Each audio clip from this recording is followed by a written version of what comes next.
Baik, kita lanjutkan kembali perkuliahan e-learning kita dengan materi tadi, bahasa Indonesia sebagai media komunikasi.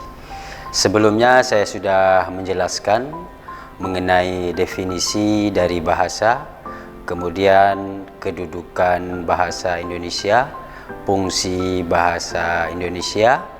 Kemudian pada kali ini kita akan lanjutkan mengenai ragam bahasa. Seperti yang telah saya sampaikan tadi, bahwasanya ragam bahasa merupakan variasi dari penggunaan bahasa yang kita gunakan. Nah, sebuah bahasa akan menjadi komunikatif. Arti dari komunikatif ialah orang yang berbicara atau orang yang menulis dengan orang yang membaca atau mendengarkannya memahami sama halnya seperti yang menyampaikan atau yang menuliskannya. Demikian yang dimaksud dengan bahasa yang komunikatif. Untuk mencapai bahasa yang komunikatif, tadi saya sudah menyampaikan ada beberapa hal yang harus diperhatikan. Di antaranya hubungan antara pembicara dengan lawan bicara, kemudian apa yang dibicarakan, kemudian medium atau tempat di mana dia berbicara. Dan alat komunikasi ada dua hal sarana yang digunakan. Yang pertama ragam lisan, kemudian yang kedua ragam tulis. Kedua ragam ini tentu sama-sama alat komunikasi, namun media penggunaannya yang berbeda. Masing-masing ragam lisan dan ragam tulis memiliki karakteristik tersendiri. Ragam lisan bisa dibagikan menjadi dua. Yang pertama ragam formal dan yang kedua ragam non formal. Artinya ada ragam resmi, kemudian ada ragam yang tidak resmi. Seperti apa ragam yang resmi? Ragam resmi itu seperti kegiatan-kegiatan perkuliahan seperti saat ini, kemudian dalam acara diskusi ilmu pengetahuan, kemudian rapat-rapat di kantor, ini disebut dengan ragam resmi. Sedangkan ragam tidak resmi itu seperti pembicaraan di pasar, kemudian di dalam rumah, itu tanpa harus memperhatikan hal-hal kaidah bahasa. Kemudian yang kedua ada ragam tulis. Bila tadi ragam lisan memiliki dua hal, ada ragam resmi dengan ragam tidak resmi, begitu juga dengan ragam tulis. Ada dua hal juga yang harus diperhatikan. Yang pertama ada ragam tulis resmi dan yang kedua ada ragam tulis tidak resmi. Seperti apa contohnya? Ragam tulis resmi biasanya digunakan diantaranya kegiatan akademik. Contohnya seperti mahasiswa. Biasanya di akhir perkuliahan seorang mahasiswa dituntut untuk membuat karya tulis ilmiah, baik itu skripsi, tesis, disertasi, dan penelitian lainnya. Nah, ragam yang digunakan di sini adalah ragam resmi sesuai dengan konteks karya tulis ilmiah. Mulai dari penulisannya, pemilihan kata, kemudian merangkai kalimat, dan seterusnya sampai kepada penggunaan tanda baca, ini harus sesuai dengan kaidah bahasa Indonesia yang baku. Namun ragam tulis non resmi tidak terikat dengan hal-hal tersebut, seperti contoh kegiatan surat menyurat antara seorang ayah kepada anaknya, antara seorang teman dengan teman yang lainnya. Ini tidak terikat oleh aturan-aturan yang telah ditentukan. Nah, yang perlu diperhatikan di sini adalah bagaimana kita mampu menulis karya ilmiah sesuai dengan ragam tulis yang resmi. Karena kenapa? Di dalam karya tulis ilmiah itu kesemuaan mulai dari judul, kemudian isi sampai dengan daftar pustaka itu harus menggunakan bahasa tulis yang ilmiah. Seperti apa bahasa tulis yang ilmiah? Sesuai dengan kaidah bahasa yang telah dibakukan. Nah, tentu kemampuan ini berbeda-beda setiap mahasiswa atau pelajar lainnya. Agar menulis bisa secara ilmiah, maka diperlukan belajar dan latihan sehingga keterampilan untuk menulis karya-karya ilmiah bisa ditingkatkan oleh setiap pelajar atau mahasiswa. Kemudian yang paling penting adalah menambah dari kosakata tersebut. Semakin banyak kosakata yang kita kuasai, tentu akan semakin memudahkan kita untuk berbicara maupun untuk menulis karangan.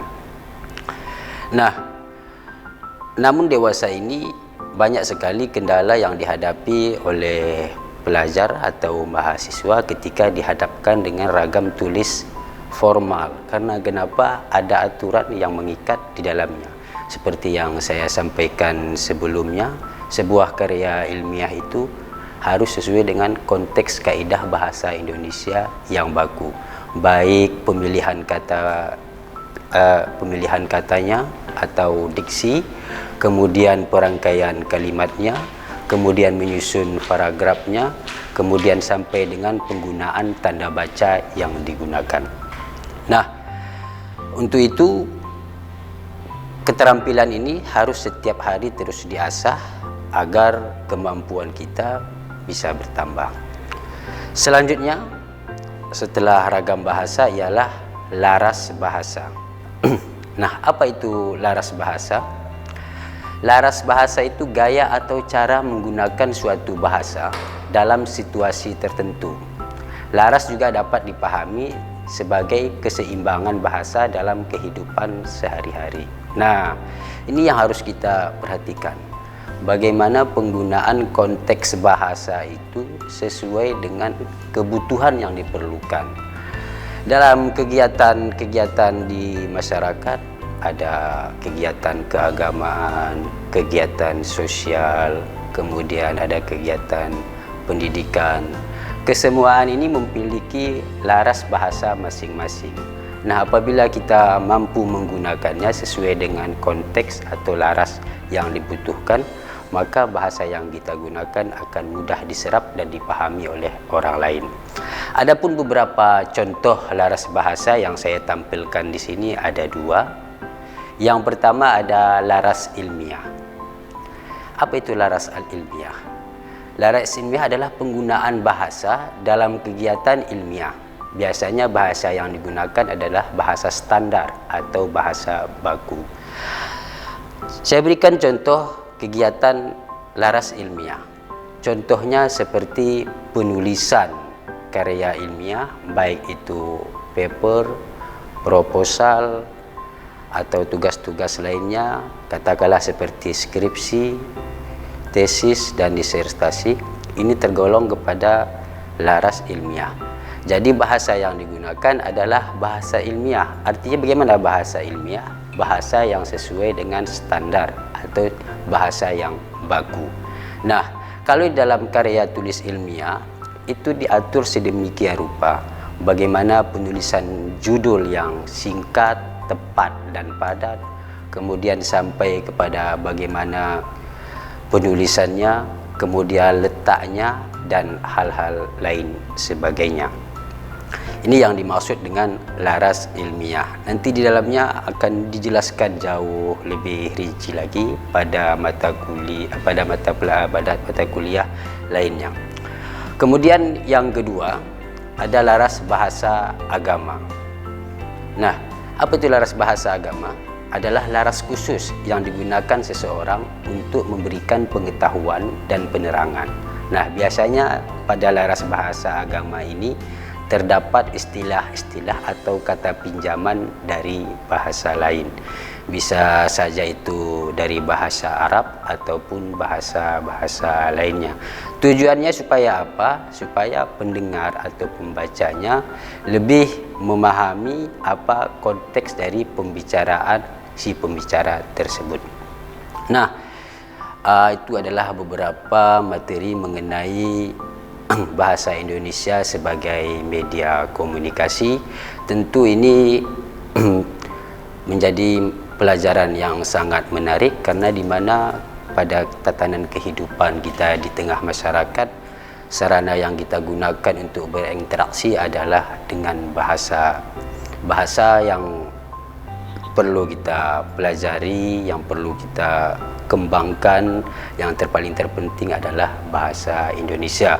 Kemudian daripada itu, selain bahasa Indonesia, bahasa daerah juga harus tetap kita gunakan di dalam kegiatan di rumah supaya bahasa daerah dapat berkembang. Kemudian untuk kemajuan teknologi dan sains dan ilmu pengetahuan, diharapkan kita juga mampu belajar bahasa asing seperti contohnya bahasa Inggris, Mandarin, Arab dan lain sebagainya. Demikian mungkin pertemuan kita pada kali ini. Tentu kita akan bertemu kembali dalam materi berikutnya. Terima kasih. Wassalamualaikum warahmatullahi wabarakatuh.